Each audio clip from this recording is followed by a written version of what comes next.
Bajamos a pie de calle para hacer un primer balance con Marta Beltrán, directora de ADEFAN, la Asociación de la Empresa Familiar de Madrid. Marta, buenas noches. Hola, buenas noches. Con Pedro Povés, secretario de Empresa Privada de CESIF. Buenas noches, Pedro. Buenas noches. Con Ana Godino, abogada laboralista de Sagardoy Abogados. Ana, buenas noches. Y con Conrado Jiménez, presidente de la Fundación Madrina. Conrado, buenas noches. Buenas noches. Un primer balance de esta reforma laboral, que ya no es tan reforma, es una ley que lleva casi 10 años. Pedro, Marta. Bueno, dentro de las luces de la reforma laboral, si nos estamos refiriendo, porque claro, no se sabe muy bien a qué nos referimos con la reforma laboral, pero la mayoría de la gente tenemos en la mentalidad que nos referimos al Real Decreto Ley 3/2012, el que se aprobó en febrero por el gobierno de Mariano Rajoy. Una de las luces es que amplió la negociación colectiva a sindicatos que no son los dos tradicionales de este país o los dos institucionalizados de este país, que todos sabemos cuáles son, sino que abrió a través de la negociación colectiva con la empresa y de las medidas de crisis de las empresas, la negociación colectiva a otros sindicatos, como el que yo represento, como CESIF, que es el tercer sindicato de este país, a mucha distancia de los otros dos, por imperativo legal, permitiéndonos insuflar un aire fresco y un aire renovador en las negociaciones colectivas y en las relaciones laborales.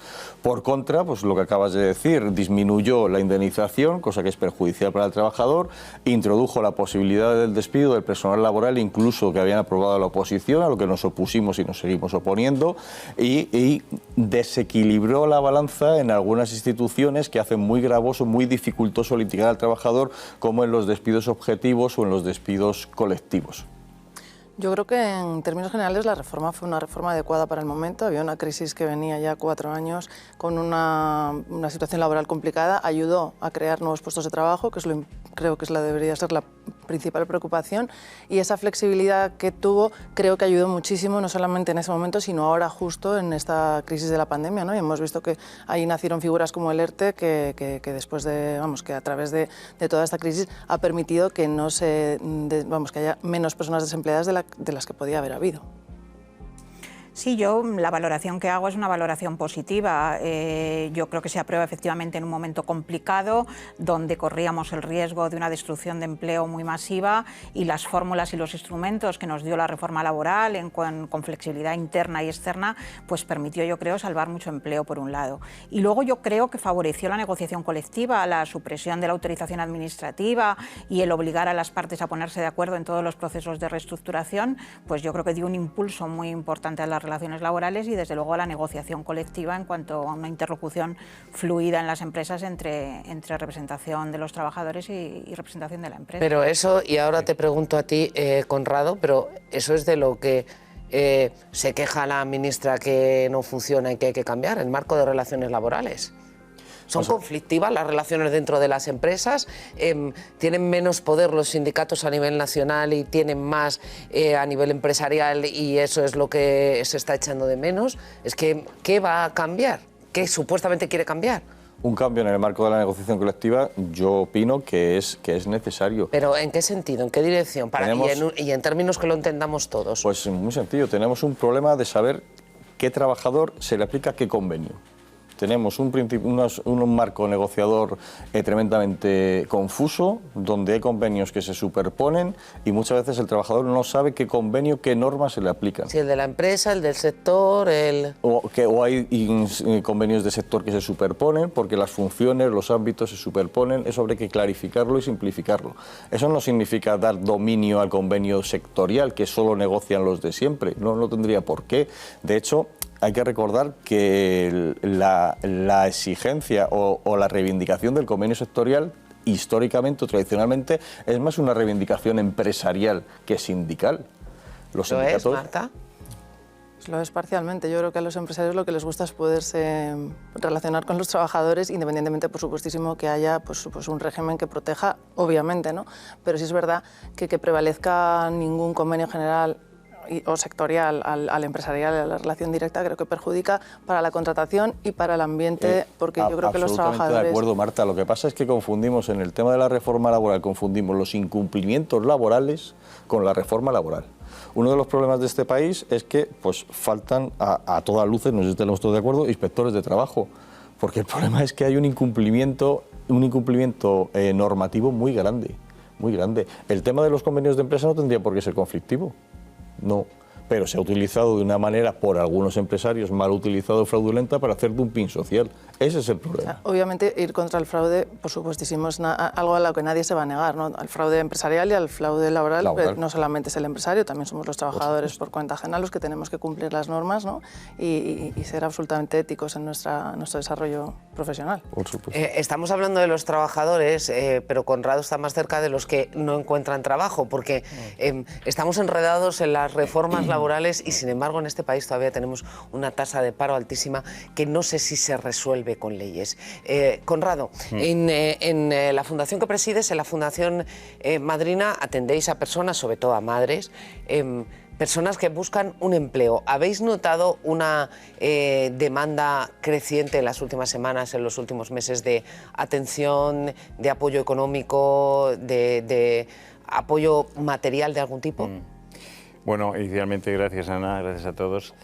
Humildemente, bueno, pues puedo decir que efectivamente durante la pandemia fue una debacle, o sea, fue tremendo la situación de necesidad, pero incluso de gente con empleo, que siempre había tenido empleo, familias españolas, que incluso clase media, incluso llegó a clase alta, es decir, gente incluso que tenía, gente que tenía agencias de la propiedad y demás, pero no tenía liquidez para comprar comida para sus hijos.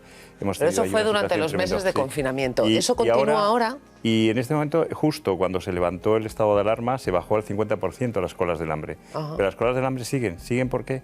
Porque efectivamente fueron llamados todos al empleo, pero los empleos son tan precarios, es decir, tan de 2 horas, de 4 horas, etcétera, que desgraciadamente, y muchas empresas, de hecho, ha habido una devastación de las empresas, que yo creo que es lo que hay que ver, de aproximadamente 100.000 empresas que han prácticamente casi quebrado. Entonces, ¿qué es lo que en este momento está dando empleo a la sociedad? Es decir, el 80% del empleo que se genera es de pymes, porque a veces se piensa en grandes empresas, pero realmente la que está generando empleo son las pymes, donde pesa todo lo que ha pasado y está pasando, ¿no? Entonces están volviendo otra vez a las colas del hambre porque no tienen suficientes ingresos, primeramente no solamente por esos empleos precarios, sino también por el hecho de que ha subido mucho, y a mí me parece muy importante, el precio de la luz, el precio de los costes, es decir, la inflación se está disparando muchísimo en términos de coste de inmuebles, es decir, es imposible ya vivir en las grandes ciudades con los precios de los alquileres, etcétera. Entonces, no pueden alimentarse. Pero a mí me parece que, yendo un poco al debate este que habéis comentado, por los frutos se conocen, es decir, si se ha generado empleo es importante. El problema de España es un problema dual, es un problema primeramente que no hay una estabilidad legal, es decir, que existe una inseguridad jurídica tremenda porque ante cualquier inversión, o sea, al final lo que es importante es generar empleo. Ahora todo el mundo está pidiendo empleo, está por favor de un empleo y demás. Y el problema que hay es que los inversores, lo que generalmente la mejor política social no son las subvenciones, sino es la generación de empleo. Y eso se basa en 2 cosas. Primero, en que haya una seguridad jurídica, es decir, que no con cada partido político se cambien el estado de la cuestión del empleo. Es decir, si ha funcionado, pues se tiene que seguir funcionando, se podrán mejorar cosas, pero sin duda eso es muy importante para generar empleo. Y sobre todo el hecho de que a mí me parece que es muy importante el que no se hable de trabajo fijo, trabajo temporal y demás, sino de trabajo. Es decir, es muy importante el trabajo, y para el empresario, que es el que genera el empleo, que haya que no haya miedo para poder emplear a estos trabajadores, que desgraciadamente ahora hay un grave problema. Ana, tú que conoces la legislación y el sistema español y el de otros países europeos, ¿qué hacemos los españoles para tener una tasa de paro mucho más alta que el de otros países de nuestro entorno? Bueno, porque es muy importante... Sobre todo de jóvenes, que es una barbaridad. Claro, ese es el principal problema que tenemos. Por eso yo creo que en la parte de la reforma laboral que se refiere a la contratación probablemente algo hay que hacer, porque es verdad que el otro día leía que en el mes de octubre el 60 y tanto por ciento de los contratos que se han celebrado son contratos temporales. ¿Pero esto es un problema de leyes? Yo no creo que se acabe con ello, al menos por la ley, no con la limitación, por ejemplo, que se pretende poner de limitar al 15% por decreto. Yo creo que eso no puede hacerse así. Tiene más que ver con lo que decía Conrado de generar confianza, generar empleo, generar posibilidad de contratación, dar flexibilidad, porque es lo que se necesita ahora, porque lo que estaba presentando hace un momento es un panorama tremendo del mercado laboral, empresas destruidas. Entonces hay que generar esa confianza para que el empleo vuelva a resurgir, y yo creo que eso tiene que ver con una estabilidad en la situación, en las leyes, con no generar con confusión. Este debate político que se está generando yo creo que está echando para atrás a las empresas y probablemente pues eso es lo último que se necesita ahora mismo. De ese debate es de lo que se quejan los empresarios. Van a seguir en la negociación, la COE va a seguir en la negociación, pero pide sosiego y pide también seguridad jurídica. Lo que queremos es seriedad y nosotros llevamos así 40 años trabajando, es decir, es lo que estamos haciendo y lo hemos hecho siempre. Por tanto, lo que no queremos es estar en la mitad, insisto, de un ruido mediático que además, insisto, ayuda muy poco a que haya una complicidad para conseguir objetivos que son los que todos queremos. Raúl García es responsable del área laboral de EY Abogados. Raúl, ¿qué tal? Buenas noches. Hola, Ana, buenas noches. Este ruido, esta inseguridad, está retrasando de algún modo los planes con respecto a sus plantillas de las grandes empresas. A ver, tenemos que hacer un poco de memoria. Claro, si no sabes si te va a cambiar la ley mañana, pues dices, me voy a esperar a ver cómo cambia, ¿no? Claro, tenemos que hacer un poco de memoria. Vamos a ver, cualquier reforma laboral siempre ha estado precedida de mucho ruido y mucho ruido mediático. No es el mismo caso, si nos vamos al año 2012 o cualquier experiencia anterior, siempre ha sucedido algo similar. En este caso, bueno, hay otro halo, hay otro trasfondo político, bueno, pero todas las reformas laborales han venido precedidas por esto. Entre otras cosas, ¿por qué? Porque forma parte del proceso de negociación y de concertación con los agentes sociales. La pretendida negociación entre todas las a tres bandas y bueno, intentando buscar equilibrios complicados, ¿de acuerdo? ¿No es lo deseable? Por supuesto que no. ¿Qué sería deseable? Se acaba de mencionar también en la tertulia, pues probablemente un pacto de Estado que esté por encima de cualquier gobierno. Pero ese ruido interfiere en la vida de las empresas y en el trabajo de sus departamentos de recursos humanos. Y este ruido, a ver, nosotros, por ejemplo, ¿qué percibimos en las empresas? Temas de negociación de convenios colectivos a nivel empresa. ¿De acuerdo? Este es uno de los grandes aspectos, la primacía del convenio colectivo empresa. Parece que la reforma laboral pretende derogarlo y está generando, bueno, pues dudas. ¿Qué hacer? ¿Lo negocio? ¿No lo negocio? ¿Qué es lo que hago? O sea, paralizado. Paralizado y en algunos otros casos acelerado, ¿vale? Para llegar antes de que te cambien la ley. Efectivamente. Ha habido mucho run también con el tema de la aplicación de los convenios colectivos a las empresas que tienen la posición de contratistas y de subcontratistas, respecto de si se aplica el convenio colectivo de la empresa principal, de la actividad desarrollada por la propia contrata. Esto también está generando, bueno, pues problemas de planificación, ¿de acuerdo?, en las empresas, sobre todo en estas empresas de servicios. De todas formas, a ver, tengamos en cuenta que el legislador cuando aprueba la norma no la aprueba a lo loco. Normalmente siempre suelen introducirse disposiciones transitorias, ¿vale? Y que, bueno, que van de alguna manera forzando la aplicación paulatina de la norma. Sí, que no va a cambiar el marco de relaciones laborales de hoy para mañana y los trabajadores se van a encontrar con que tenían un contrato que ahora tienen otro. Si mañana cambia la ley, pongamos, y cambian la indemnización por despido, ya ha dicho la ministra que no, pero todo está sobre la mesa. Cambia, bien para subir, parece improbable, bien para reducirse, se respeta el contrato firmado en cualquier caso, ¿no? En principio por lo sí, menos los fijos. Porque tenemos que tener en cuenta que sería una reducción, una reformatio impeius, es decir, bueno, ellos en principio no tienen amparo constitucional, ¿vale? Es decir, ahí recordemos que la indemnización se calcula en función de dos baremos, salario y antigüedad del trabajador. Las antigüedades devengadas hasta la entrada en vigor de la norma, si fuera el caso, estarían regidas por la ley actual, ¿vale? Por esta indemnización de 33, 45 días. De todas formas, coincido plenamente. Yo creo que en este caso la cuantía de la indemnización no está dentro de las fichas de juego. Pues vamos a ver cómo evoluciona la negociación.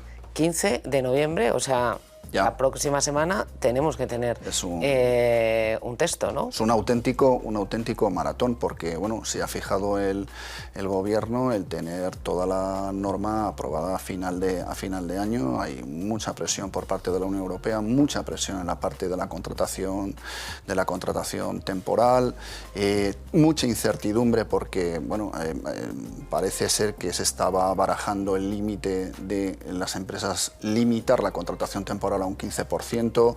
Ayer o antes de ayer parece ser que la ministra Calviño dijo que ya no se comprometía a eso. Bueno, ya veremos, pero aquí lo cierto y verdad es que a Europa hay que pasarle un mensaje muy potente de compromiso por parte de España de limitación de la contratación temporal. Y de reducir esas tasas de paro. Muchas gracias.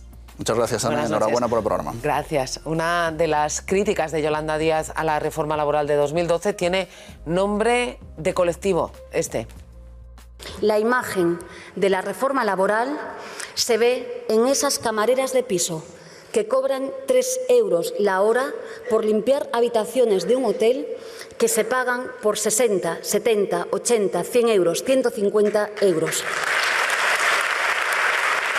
Esa precariedad, esa injusticia es la reforma laboral y eso es lo que vamos a derogar definitivamente. La respuesta de los hosteleros, airada en forma de carta, no se ha hecho esperar. De 3 euros la hora, nada de nada, entre otras cosas porque no llegarían al salario mínimo mensual. ¿Cuánto cobra de media una camarera de piso en España? Daniel Cifuentes. Bueno, pues vamos a verlo aquí. En España cobran unos 1.200 euros al mes. En Francia, un poco más. 1.400, y en el caso de Alemania, cuando nos marchamos hasta allí, ya vemos que son 1.300 euros. Esto no es comparable, puesto que estos datos que tengo aquí son muy importantes y hay que tomarlos en consideración. Los costes de vida, 2.200 euros nos gastamos al mes en España, 3.100 en Francia y 3.400 en Alemania. Pero vamos a hablar de más sectores. Los administrativos, por ejemplo, en España cobran 1.400 euros, en Francia 2.500 aproximadamente y en Alemania unos 2.300. Por último, en el caso de los directores de alto cargo de las empresas, en España pueden cobrar hasta 7.000 euros aproximadamente, en Francia alrededor de 8.600 y en Alemania 7.900. Pero todo esto, ya saben, teniendo en cuenta que los costes de vida son muy diferentes en estos tres países. Bueno, teniendo en cuenta esa comparativa, gracias Daniel, ¿son bajos los salarios en España? Porque si lo relacionamos con el coste de vida, ¿son más altos, por ejemplo, que en Francia o que en Alemania? Ana. Sí, así es. Yo creo que es importante lo que se ha dicho. Es que esa es una queja recurrente. Los salarios son muy bajos en España. Las intervenciones Todos queremos a veces... que nos suban el sueldo, pero en fin. Las intervenciones a veces que se hacen pues, en determinados foros, como ha salido la ministra, son un poco pues, demagogas, ¿no? Yendo a un salario hora. Yo creo que no son especialmente más bajos que en el resto de Europa, teniendo en cuenta el coste del precio de la vida en España. Y bueno, y para eso se están estableciendo mecanismos como incrementos de salario mínimo y demás, precisamente para tratar de evitarlo. No me parece que sean significativamente más bajos, ¿no? ¿Tú lo crees, Conrado? ¿Te quejabas de la precariedad?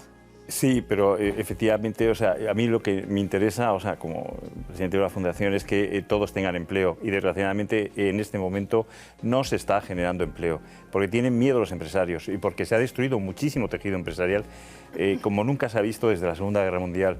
Y eso es un hecho grave. Entonces, a mí me parece los dos puntos importantes, que es que se facilite la empleabilidad, es decir, quitar miedo al empresario para emplear, como en otros países, que es verdad que a lo mejor es más fácil despedir, pero es más fácil emplear. Pero los salarios, que estamos en los salarios, jurídica. ¿son más bajos los salarios en España? ¿Son bajos? ¿Tienen que subir los salarios en España? Bueno, de la estadística que habéis puesto, obviamente son más bajos, pero tiene que ver con la productividad de las empresas.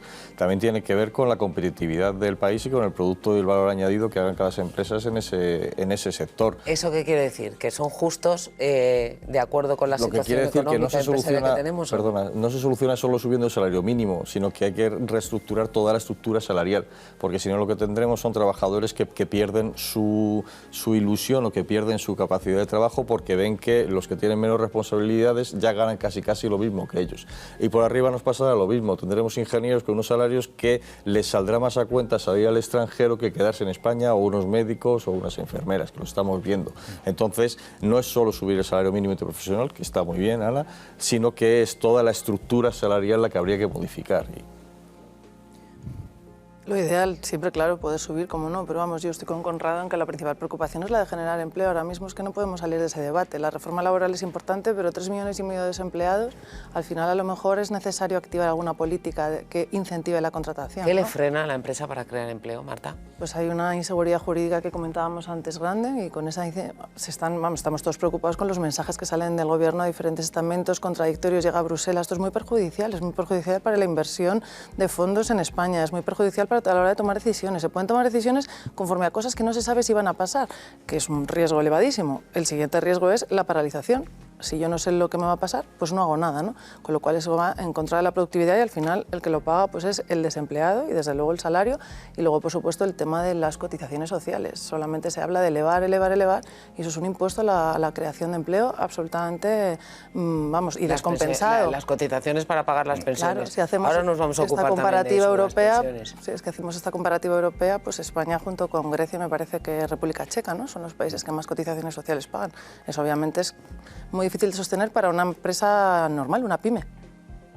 No, pasa igual entre comunidades y con el resto de estados. O sea, realmente el mayor, yo creo, empuje hacia el empleo es generar empleo y quitar esos miedos, pero sobre todo también a mí me gustaría una comparativa de cuál es el coste de la energía en Francia, en Alemania y en España. En España estamos pagando 300 euros. ¿De qué vale aumentar el salario? Lo que quieren es incrementar los salarios para cubrir, parchear la mala gestión que están haciendo en otros temas con el incremento de la inflación en temas de energía. Eso también es política social, eso es también justicia social, es bajar el precio de la bolsa de la compra, es decir, de los alimentos están subiendo muchísimo, del petróleo, o sea, la gasolina es increíble lo que está subiendo, y también la energía, 300 euros no lo puede pagar nadie. Es decir, no lo puede pagar. Entonces, es todo un mix. ¿Y qué es lo que quieren? Es parchear, es entrar en ese debate del tema del trabajo para intentar aumentar y demás y cubrir la mala gestión que se está haciendo en otros temas. Entonces, a mí me parece que una política global incluiría también todo eso, es decir, reducir los costes y hacer una cosa mucho más sencilla, generar más empleo, quitar el miedo a los empresarios para emplear, y eso me parece que hay ejemplos muy buenos fuera que te dan una seguridad jurídica que no tiene España, desgraciadamente, y que jugamos el que haya mucho más desempleo por esta mala política que se está haciendo. Manuel Molina es director de Hosteltour. Manuel, ¿qué tal? Buenas noches. Hola, ¿qué tal, Ana? Buenas noches. Hay mucho cabreo en el sector hotelero con esas palabras de la ministra diciendo que las camareras de piso eran 3 euros la hora.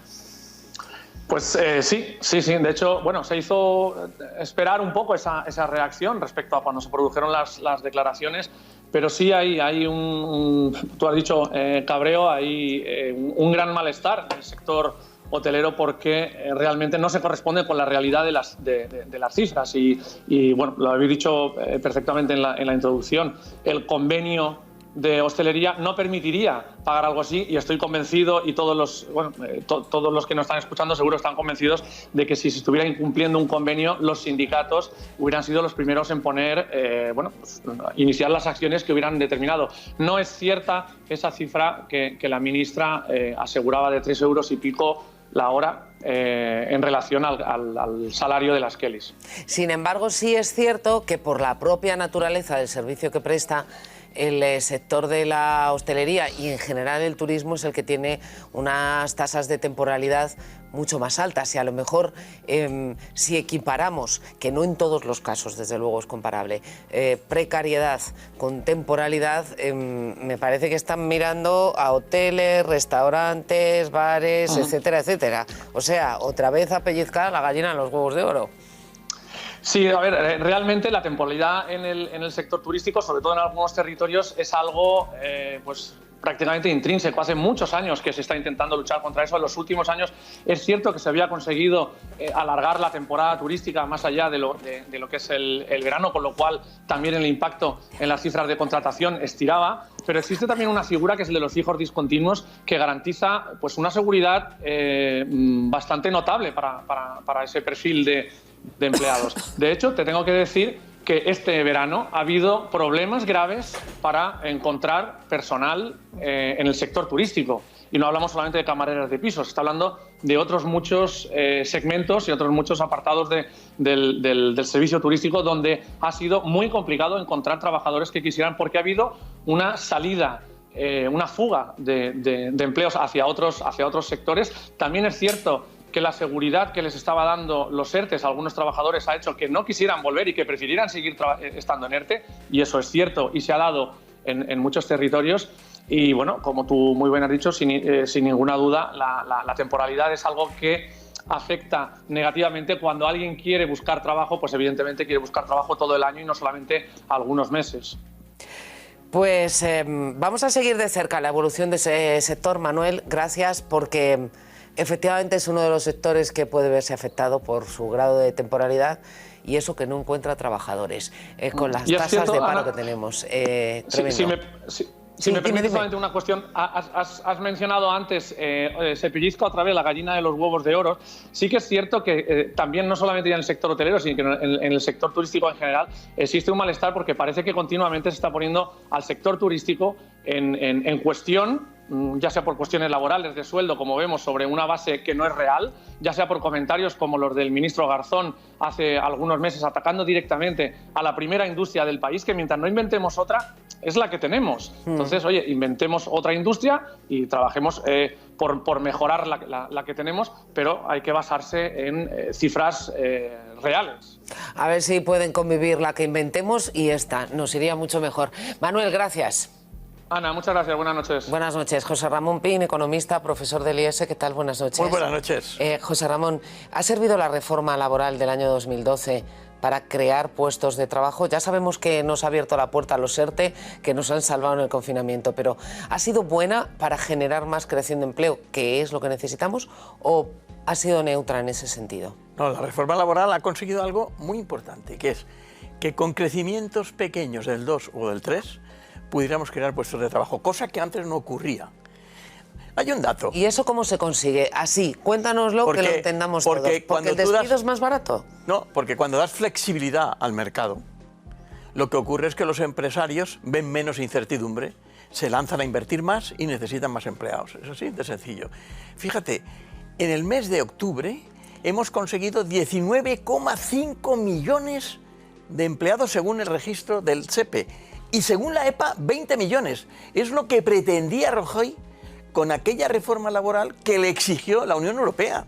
O sea que creo que la reforma laboral ha sido útil. Lo que uno se pregunta es, oye, si ha sido tan útil, ¿por qué quieren cambiarla? Esa es la pregunta que te hago a ti. Es una pregunta real. Pues veremos a ver cómo la cambian. La próxima batalla política ya se divisa en el horizonte, viene a cuenta de las pensiones directamente relacionadas, lo decía Marta hace unos minutos, con la situación en el mercado laboral. Escrivá, el ministro de Seguridad Social, no quiere a Yolanda Díaz en la mesa de negociación. Lo que sí quiere son más impuestos para poder pagar las nóminas de los jubilados, porque con lo que hay no llega. Es claro que este es un mecanismo contingente, es un mecanismo temporal, es un mecanismo fundamentalmente que lo que sustituye, y ahí quizá el elemento inteligente de equidad es muy importante, sustituye el factor de sostenibilidad que introdujo la reforma del 2013, que simplemente lo que genera es una válvula de seguridad, dar holgura al sistema para reforzar su sostenibilidad. Seguimos haciendo cuentas, Daniel. ¿Cuánto cobran de media nuestros pensionistas?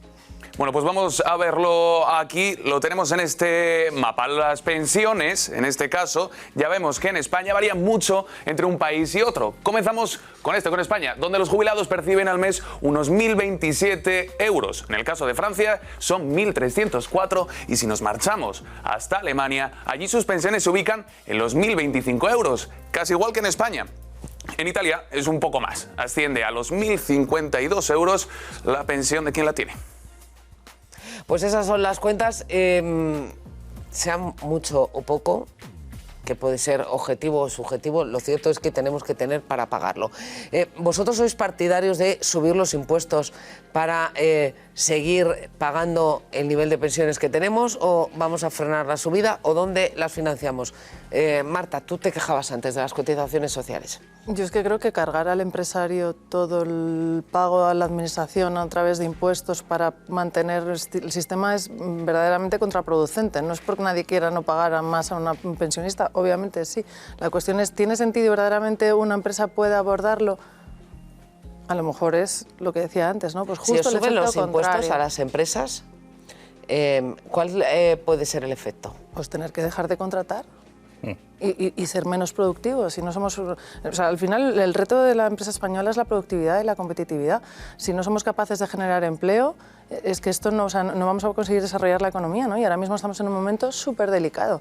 Estamos como, es como cuando el momento más complicado de un vuelo es el despegue, ¿no? Pues ahora la economía está despegando. Ahora mismo no se pueden poner palos en la rueda. Hay que facilitar. ¿Vosotros sois partidarios de que se creen nuevas figuras impositivas o que se suban los impuestos para poder hacer frente al pago de las pensiones? Yo creo que está todo relacionado. Volvemos a la casilla de salida. El problema de este país es el paro. Si se solucionase el problema del paro, bajásemos el porcentaje de paro, no haría falta subir las cotizaciones, porque tendríamos más cotizantes. ¿Pero cómo se baja el paro? Porque esto ya lo prometía Alfonso Guerra, ya por los 80. Hay una cosa en la que estamos todos de acuerdo, que es la seguridad jurídica. Eso nadie puede discutirlo, porque creo yo que nadie querrá inseguridad jurídica, que todos queremos seguridad jurídica. Entonces, ese es el foco. El foco es que nos tenemos que centrar en disminuir el paro, y en eso tenemos que apoyar todos, incluidos los sindicatos. Y, por cierto, los sindicatos que deberíamos ser sindicatos de todos, no solo sindicatos de trabajadores, que es uno de los problemas que también tenemos en este país, que por una ley absolutamente anquilosada del 85 solo somos sindicatos de trabajadores, y deberíamos ser sindicatos de trabajadores y de demandantes de empleo, y también de pensionistas. De parados. Efectivamente. Pues sí. Efectivamente. Rápidamente, para terminar, Conrado bueno, y Ana. las estadísticas dicen que si uno come un pollo, pues dos pollos, uno come dos, uno come uno. En fin, yo tengo un pensionista de 93 años que le estoy dando de comer que cobra 600 euros. Tengo bastantes pensionistas.